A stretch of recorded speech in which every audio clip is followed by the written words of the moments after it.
All right, everyone. Thank you again for joining me this week. A little bit late because I got my schedule changed at work, and plus it was Easter Sunday, so this is going to be coming to everyone later than planned. However, still doing it. Thank you everyone for joining me again. So what I think would be interesting to touch topic on this week is we finished watching the Tiger game, and I actually didn't include any of what we went over last week on it. Right. So this would be the first time anyone hears us talk about it. So now that we've seen the whole thing, let's kind of go over that. Oh my god, where to start, honestly? It's so sad. Everything was just sad. It's kind of a tragedy, right? Yeah. It's like a story. It's like a tragic story from beginning to end. And it's kind of, just like Joy says, it's funny because it starts off pretty funny. I mean, they tell you it's going to be murder. Right. But it's funny, what appears to be the biggest tragedy is kind of self-inflicted. Yeah. It's true. Especially the main characters. So we had some empathy for Joe Exotic in that. Now, obviously, he's done some nebulous and criminal things. Yeah. And whether or not you feel that he deserves to be in prison for what he was in prison for, there's probably other things which kind of added up in his own life. But any other takeaways from the show? Oh man. Yeah, I agree with what you said about it being hilarious at first. It's like, these people, how could they possibly be real?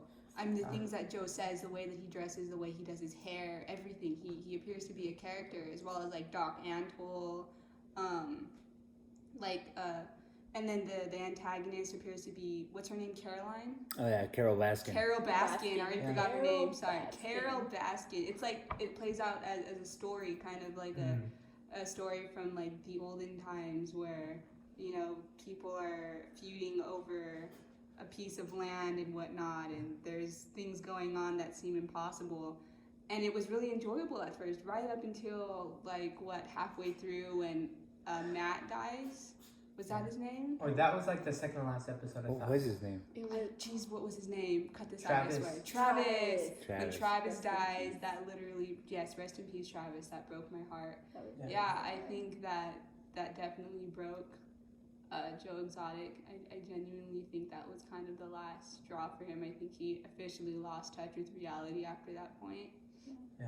Like, even more so than he already was out of touch with reality. And I think things just kind of spiraled after that point. I think, what's his name that showed up? What was the guy that came to take over the farm? Oh, Joel. Jeff Lowe. I can't remember. Jeff Lowe. Yeah. I think that guy came in and took advantage of Joe, to be honest. Yeah. I think he kind of, whoa. Okay. Technical difficulties. She wants to go to the parents' mark. Oh, I'll let her. Or you got it? Okay. Sorry. Okay. Should we just keep rolling? Yeah, so while we're waiting, you brought up some good points about kind of like the leadership portrayal. Yeah. You want to expound on that? Yeah, it was just really interesting to see because I think one of the things that really struck me is I believe in the last episode they showed a clip of Joe Exotic like one of the earliest clips of him chronologically, and his persona seemed very different, more genuine, more concerned about the Tigers. So it was interesting to see how this man went from someone who did very much care about Tigers to slowly becoming more self-interested and kind of arrogant and getting caught up in things that didn't really matter in the end because realistically speaking, he would have never won any governmental positions, but he tried anyways, and that was just, so it was really just a arrogance kind of just like a scheme really that didn't go anywhere, and it ended up causing a bunch of problems because of money. But it was interesting to see because it's like he lost focus of what really mattered, which were the Tigers, and because of that, he kind of lost himself really in a way. I think that if he had stayed focused on the Tigers and had stayed more humble, that maybe he would still be out and about, at that zoo maybe, Yeah, just interesting to see the choices that he made. One thing that occurred to me is that, I read we haven't seen it, but I read a headline that SNL did a skit about Carol Baskin. Oh, really? We'll have to watch that. Now, it's probably pretty innocent. I mean, they have pretty good writers that are pretty politically correct most of the time. Mm. Right. But let me start off with Joy. What do you think about even the documentary? It almost allowed some room for the criticism of Carol Baskin that allegedly there was a scenario in a universe where maybe she could have had something to do with her husband's disappearance and death. They actually gave a good amount of time for people who had these theories. Oh, And really? she's in it. Yeah, I mean, I felt that way watching the show. Oh, right. I thought you were talking Watch. about the skit. So what do you think about? And this is going to go to everyone. The way they handled it, and her being an innocent person who's never been accused of anything, and is technically the victim of the story, and that her life was threatened in multiple ways. What is your takeaway? I don't know. There's something not right about her. I'm sorry. I mean, it's true. She was like the victim, but I guess like she was. I don't know. Like she was like fake humble. Mm. She was like, oh, look what we do for all these tigers, and they're in like these little tiny cages. Yeah. And it's just weird the way she would act so nonchalant about like her ex-husband's disappearance, and then totally like taking advantage of his family and taking all of their money. Right. Which is weird because why would you do that? Like, you know, I mean, I would see no point to do that unless you wanted like revenge. You just, I don't know, just that kind of not good person. I don't know. Yeah. But I think also, like, to me, the victim is Joe. It's funny because he's supposed to be the villain ultimately, Right, but I think just because one thing they said in the show a lot was that he was in no way, shape, or form smart enough to pull off that hit. Yeah. To like orchestrate it at all. He would talk a lot of smack, but I don't think he was actually capable of murder. I think he fell victim to his own foolishness. Yeah. You know, not that he was completely dumb, but that he just didn't know any better, that he allowed things to happen and wasn't able to see or intuit what other people were going to do. Because technically speaking, both Jeff Lowe and I believe his name is James Garrettson, Yeah. both at one point were kind of coaxing him into killing her. Yeah. But then obviously as soon as the FBI got involved, they totally went belly side up and handed him over like a hot plate of food, you know? even a lot of people that have been with him for a long time. Yeah, you know. What do you think, Carol Baskin? Okay, so I personally, from the start, you know, had weird feelings about her, but I do think it's interesting though that they did take like a whole episode to talk about a theory. You know what I mean? Nothing that is based on any kind of proof, really, just hearsay. And I think that has something to do with, and I don't know if this has always been a thing, but anybody who is in any way righteous or claiming to do something good is usually more scrutinized. Like if there's any kind of flaw in their past, that's usually exploited more and kind of. I at least that's what I think, and I think Joe is so much more relatable. You know, at least That's in true. yeah, and so it's easier for me to like empathize with him. I think because he's a real person. I think compared to everybody else, Doc Antle, Jeff Lowe, Carol Baskin, they're all self-righteous. Yeah, You know what I mean? All of them are, except for Joe Exotic. Throughout the entirety of the show, he mentions how he's poor and that he knows he doesn't have it together. But you know, look at these people over here. They're talking out of their you know what, acting like they are better than me, which he was right if you ask me. You know, but yeah, I do think it's interesting that they took so much time to delve into a theory that isn't based in fact necessarily. Do I think that she did it? I can't say yes or no. Do I think she's capable? Absolutely, she's capable. I got into that impression as well. Yeah, I think she's capable. She doesn't strike me as somebody who wouldn't act out in anger.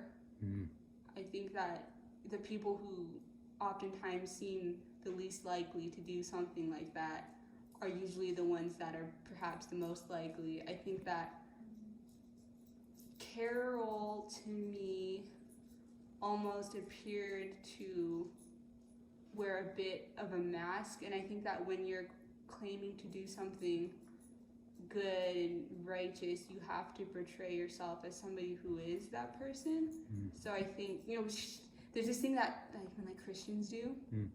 They talk, their eyes are really big and they smile too wide all the time. It's because they're trying to make you believe that they are who they say they are. Right. You know what I mean? And that's always been off-putting to me. Well, yeah, and my theory would be that the more insecure someone is about their belief or the belief system, the more that they try to convince you in an odd and non-productive way. Right. Because they themselves have doubts that are eating away. Whereas someone who is entrenched in their beliefs and truly believes it and are secure in it are going to be a little bit more relaxed, in my opinion. Right. So yeah, it's when someone is kind of odd and kind of talks to you in a very she's the strange former, way. like very. I don't know. And and I hate to be that person that's like, well, my vibe is telling me something other than what the facts are telling me, because I'd like to believe that I'm somewhat a woman of science, but at the same time, all I can say is that I don't think she's incapable. Well, there's something that could be quantified about intuition, right? Because we, even as humans, we read people's faces, and it tells us something about their intentions. And so there is a bit of it's an art and a science. And so there's something about her, it screams to you that something's not quite right. Yeah. It's just, I mean, and I think other people are picking up on that too, and who knows why, I mean, for sure, but I mean, I think that's why a lot of people are kind of in agreement about that. Yeah, because they didn't portray her to be like bad or evil at all, but just people like who watch the show got that. People who don't know each other got that. So a big group of people all got the same idea about this one person. I don't know. Something ain't right with her. But I think also it was that kind of like with the producer that was supposed to make that show for Joe Exotic, you keep the cameras rolling and you try to take as much as possible and show as much as possible because it's good TV. Yeah. It's good theatrics. And I think that's the reason why they gave so much presence to it, because I mean, you're gonna make this whole crazy show and you're not gonna include this anecdote about someone might have killed their husband by Who disappeared mysteriously. Yeah. And then she inherited this vast fortune. God, that's so weird. I mean. But I think so that really obviously allowed it to proliferate. But I think another thing too, to kind of echo both of their statements, is that it kind of comes down to the content of her character. And she's come as someone who is very vicious and will do whatever it takes in order to achieve her goals. Like with the legal, she was very vicious and ruthless in her legal process against her ex-husband's family and against Joe. Right, because they trailed. They didn't just speak out against him. They viciously followed him and kind of like attacked people, for lack of a better word, who, like the malls. The fact that they spanned them with thousands and thousands of emails. That's pretty. That is aggressive. Yeah, it's almost like a human form of DDoSing. Just. So I think so it lines up someone who. Because if you put it in a certain lens, she didn't have a family. That got cut off. So then she gets with someone who's obviously very rich. So then if things start to sour, and because the husband was telling everyone apparently that he was looking for a divorce. And that's really suspicious. And that he feared for his life. And he feared for his life. He tried to get a restraining order. He told his lawyer too, if something happens to me, it was Carol. Didn't he say that? I'm pretty sure. I mean, it was something like that. He alluded to that at the very least. I feel like you're right. I can't remember the exact instance, but it feels right. It sounds right.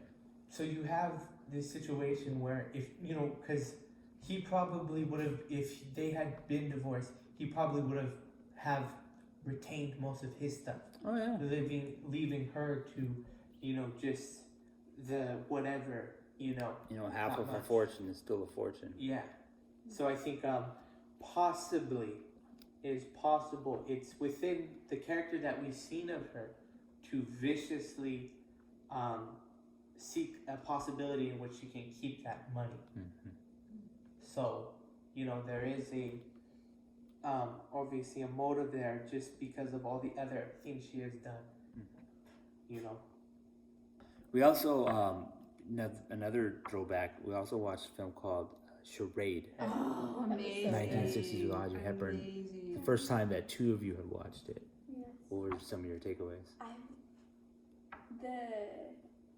I think one of the most things I enjoyed was actually the comedy, because it's from the 60s. Yeah. Obviously nowhere near my time, but I absolutely loved it. Just like the way they would interact with one another and talk to each other. I just really liked their dynamic. And just the fashion too, the way she would Oh dress, yes. Yes. so Audrey Hepburn. perfect. She's such a good actress. It was like really refreshing to see, because everything's not so great right now, or like there's nothing out right now, basically. So.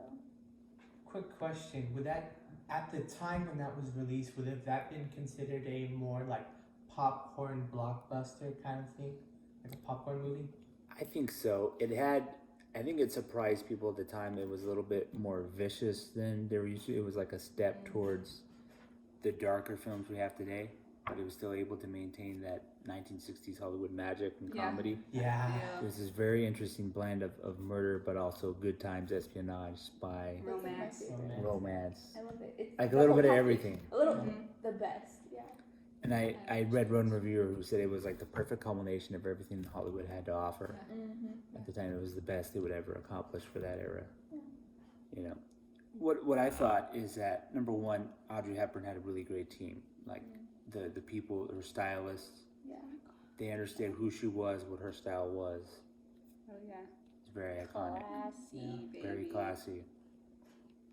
The other thing is that I feel like the character that they wrote for her, even being in the 1960s, was relatively progressive. I agree. I completely agree. I really agree. How did you feel about her portrayal as a woman in that time?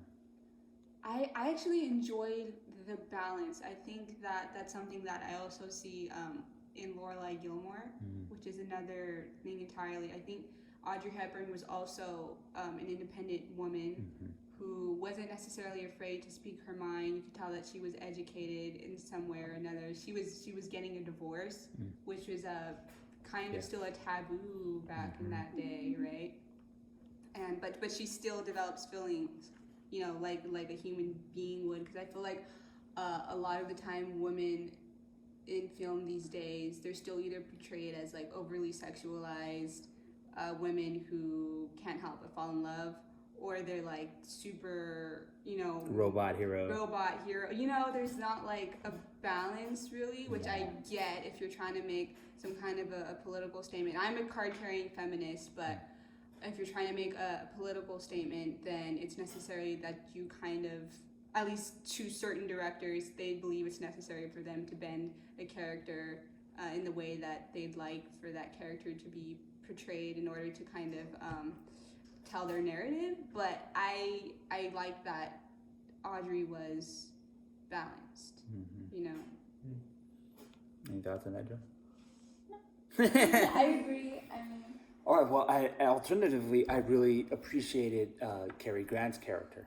Because on the masculine side, he was someone who could be tender and bright and things like that, but also could be, the hero. Although we weren't sure if he was a hero. Right. Any thoughts on his character and how he was portrayed? I don't think I've seen him in anything before. You know what? He was usually a very well balanced, well written character. The roles he was in. Yeah. But too, I think that American films can portray masculine, male characters in either just a macho role or just a suave, but in someone who's not macho. And this was another interesting blend. Like, it was very progressive in a way. Yeah. In terms of the screenwriting, so that kind of stood out to me as well. Any thoughts on that? Yeah, it's just interesting to see because I feel like there was more nuance in the characters in general. Whereas I feel like what comes to mind specifically is maybe the 90s and the 2010s that are more, there's a lot of obviously macho-esque movies in there. Yeah. You know, like Fast and the Furious, of course, is a big contender. And such movies, you know, but it's interesting to see that even back then, they were able to, you know, have more nuanced writing and very sharp dialogue. Yeah, and that's something that period, that pocket of time definitely had, was very strong dialogue, which I feel like was lost a little bit. And I know that obviously it hasn't been perfectly retrieved maybe at times, but yeah. I think in just some screenwriters kind of bring that back. Yeah. And I don't know if it's here to stay, but it's definitely welcome. Yeah. I think with great dialogue comes great characters. That's what I was gonna say. Yeah. And that's, you know, something that can be few and far between, but greatly appreciated. Yeah, because you can't have any kind of semblance of like a good dialogue if your characters are just like two-dimensional. You know what I mean? They're not people talking. They're the writer speaking, and that can usually be just like very. That can become blasé and just boring, non-dynamic. So yeah, the dialogue's really good in Charade. Really good. Classic. Definitely. About anything going on, I'm tempted to pull out my cell phone and look at news just to kind of remind. I always tell myself I'm going to write down the topics, but then just I definitely got carried away with other stuff this weekend, so it put me behind. I know, same. Anything you know offhand of like music that was going on? Music. The 21 Pilots song. I don't know that that's. It was cute. It was obviously going with the trend of a lot of artists, the 80s, because it was like yeah, 80s is like pretty big right now. The 80s and the 2000s are making a comeback, which is so interesting to me. Some would say the worst genres of eras for music, but I mean, especially the 2000s, because I feel like for me the 80s had Whitney, you know what I mean? So I'm biased, you know, but the 2000s, like all I can think of is like auto-tune and honestly like mediocrity, which a lot of people would fight me about, because I think didn't Britney kind of dominate the 2000s, right? But she has some good songs, but like it's still style over substance. Yeah, that was the 2000s. You know, like just like Rock said, the 2000s were like primarily like really skinny girls with like, you know, huge jugs just walking around. I can see that. I know, but that's what that era consisted of, and like super like macho males. I mean, if you watch like Mean Girls, or, like what other movies came out like Fast and Furious, like you said, and that also bled into the music. What did you just say? Style over substance. Is that what you just said? Yeah, that's a lot of party music. Yeah, so I don't really have any connection to that. I feel like now when they do both the 80s and the 2000s, people are obviously doing their own twists on it, using newer styles of music, whether it be like trap or hip hop and stuff.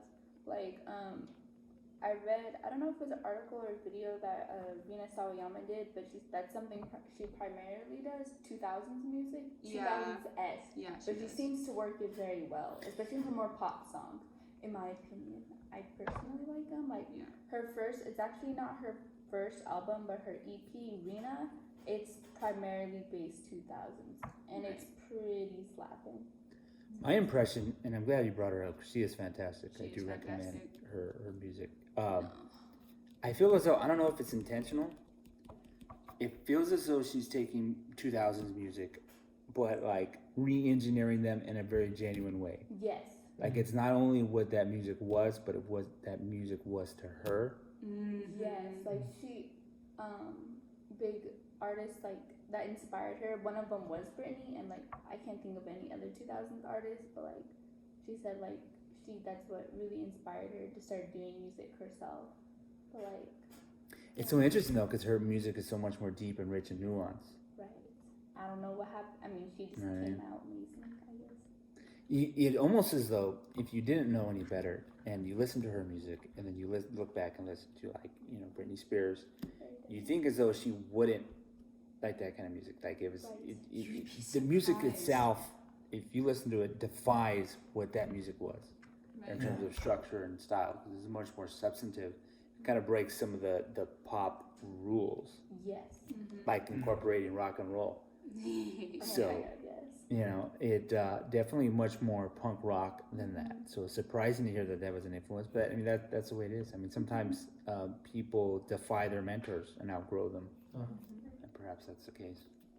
I was just gonna say there's a lot of. It's interesting to see that there are a lot of examples of great artists who are inspired and or like worse content Yeah. than themselves. Mm-hmm. I can't think of one specifically, but there's been a lot of examples where really great artists are like, "Hey, I like this," or "This is what inspired me," and it's like, really, Mm-hmm. you know? It's true.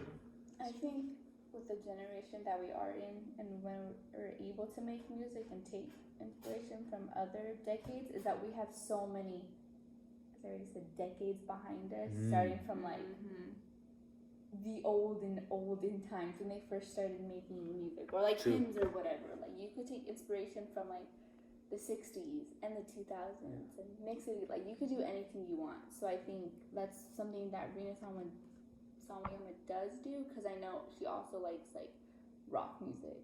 Mm-hmm. It would be my impression that she's listened to like all the way back to Buddy Holly in the 50s. I completely agree. That's my impression, my takeaway. She's like a music connoisseur, and it comes Yeah, out. she's cultured. Yeah, She's a cultured you woman. could tell. Mm-hmm. So my prediction: Rina Sawayama being a household name in the next year or so. I really I think so. hope so. I don't know if she delayed her album, but if she didn't delay it, it comes out April 17th, which is I think next week. I think it's still coming. Yeah. So I'm so excited. yes. We had tickets to go watch her live, and of course it's delayed, which Delayed. understandably. But to October 30th, which is Halloween, So which is It's gonna be perfect. to lit. be continued. Two of my favorite things. Honestly. Oh, go ahead. Oh, I was gonna say something. I was gonna go off topic. Hold that thought. Don't forget. I will try. Just before we move on, speaking of style of substance, do you know that Christina Aguilera and Britney Spears came to popularity around the same time? Yes. Yes. Well, at one of the early on award shows,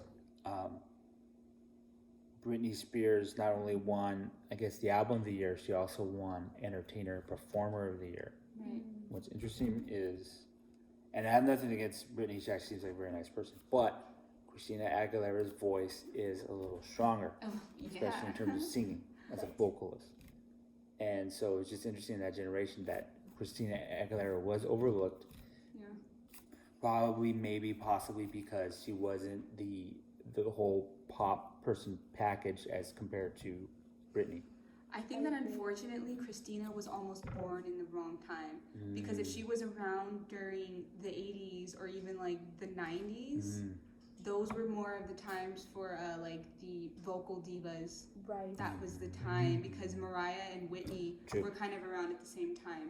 You know, who else? I don't really know. She has more in common with them. Yes, but unfortunately she was born during the time of, I mean, she rose to fame during the time of pop music, when that was selling like hotcakes.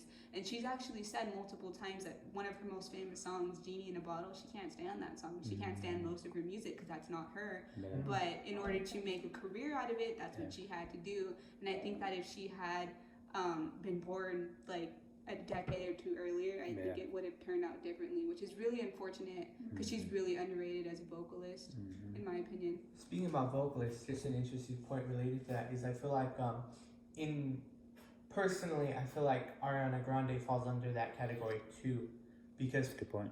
personally I don't care for her music that much, but there have been a lot of clips that I have seen of her just going all out, and it is very amazing beautiful vocalist. Yeah, and she very is. good. She is an amazing vocalist. And very nuanced.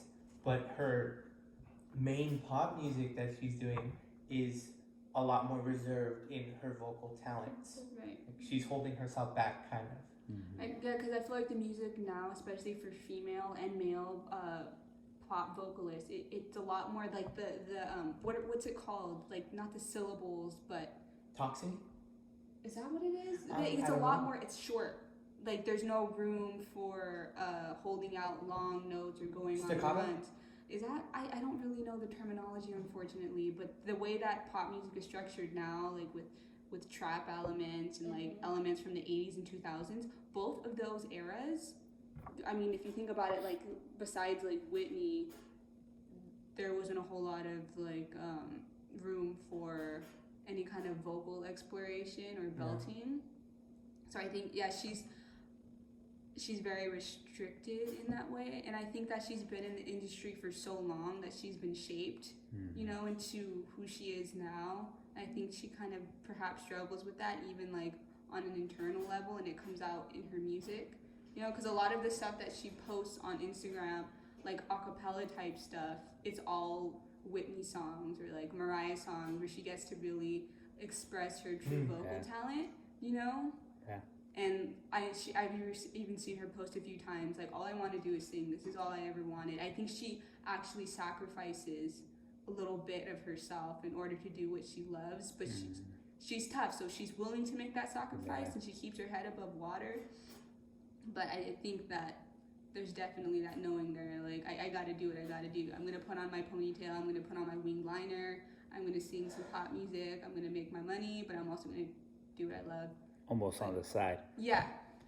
You know, that's the challenge that artists have faced for years. There's very rare that an artist gets to make money actually doing what they want to do. Yeah. Even if it's close, it's not quite there. So, you know, back all the way to the Renaissance painters their day job sometimes was to work as architects, helping model buildings. But then on the side, they would get to do their masterpiece paintings. Or even some of their paintings were commissioned, and not necessarily something they felt passionately about directly, but would the design and form of the painting was what they would be passionate about, and that's what would come out so great. So it's not dissimilar that here she is making these very celebrated pop songs, but not quite in the style that maybe she would make otherwise. Right. And maybe not, and understandably not wanting to take such a big risk as to do a whole album in that way, that maybe wouldn't make that much money. Right. Yeah. Right. You know? And I think that in a way, Demi Lovato is a little braver in that respect. Yeah. You know, obviously done some pop albums which were maybe not as strong as some of her other work, but makes a point of doing songs that are kind of more genuine to her, that are And also she more gets soulfully one sung. in there every once in a while. Yeah. Yeah, she does. Or her performance at, was it the Grammys? Was very, you know. What's the name of that song? Anyone? Yeah. Really, really beautiful. And very kind of genuine and unique, not something kind of that was engineered in a studio record label session anywhere. It's coming straight from her. And she wrote it herself and everything. It was really beautiful. The one they actually released, like to buy on like Spotify and like iTunes and stuff, it was actually just the first take. Because she said she wanted it to be as raw as possible. So when you listen to it, it sounds different from when she does it at the Grammys, because the one she did at the Grammys is a lot more refined rather than the one she did on the audio. Yeah. Yeah, I think she as well also has to sacrifice her kind of artistic integrity in order to kind of keep on doing what she loves. But she gets in a song every now and then, though. That's what we gotta do. I think it's also probably, you know, whether the producers or whatever type of production that's around her telling her that they absolutely need to make the most money possible. You know, of course, it's all about money. to make the most popular music, of course, because it's like she's probably the only person around her that cares about the music actually in a genuine sense. You know, but everyone else around her, specifically on the business side, is only looking for a higher profit margin, you know, or a more successful album.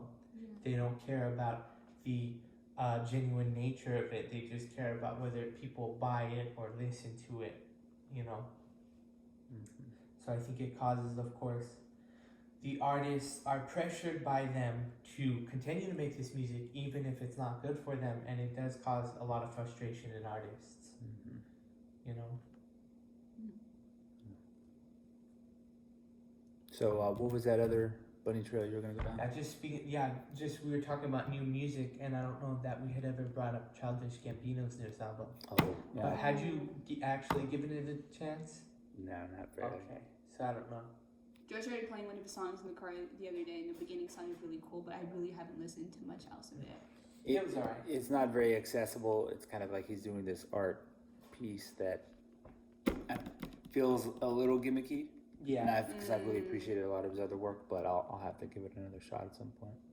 Yeah, it kind of like all like goes in the same line. Like say with because the internet, it's so each song is so uniquely different that you know what that song is. Yeah. Yeah. But with this one, it's weird. Like from beginning and then to the end, he like tries to connect the songs to go into the next song, but they all sound the same. So it's like maybe somewhere in the middle it's different, but I don't know. Some of them are okay, but nothing too creative. And I think it kind of also ties into kind of the inspiration / moral of the album doesn't really feel pointed. Whereas I feel like my favorite album, of course, because the internet is very pointed and very exacting in its music. But I feel like here, it just feels like, oh, I guess I'll just make more music. Yeah. And I guess he's not really, none of the songs, the lyrics, as far as I could tell, not too substantive, not too pointed, just kind of like just aimless. I feel like that has a lot to do with his current philosophy. Possibly. I haven't done too much about, looking, what he's doing, but yeah, I'm sure. So yeah, artists and their struggles, directions they take, and the obstacles they overcome. All right, everyone, getting about that time. Any last thoughts for this week? Let me see. Like as in. Just in closing. Geez, I hope you're all staying safe. I hope you're all only talking to people through Zoom or Facebook or FaceTime. Please don't go outside and commune with each other. Stay inside. Stay safe. I love you all, even if I don't know who you are. I don't really know what else to say. Maybe a possible presidential pardon for Joe Exotic in the future. Please, Yes.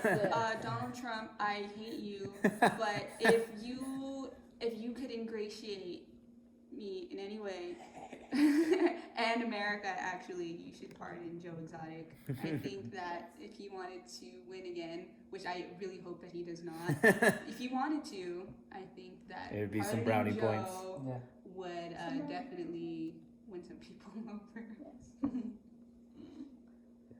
Alrighty, stay safe, everyone. Until next time. Bye-bye.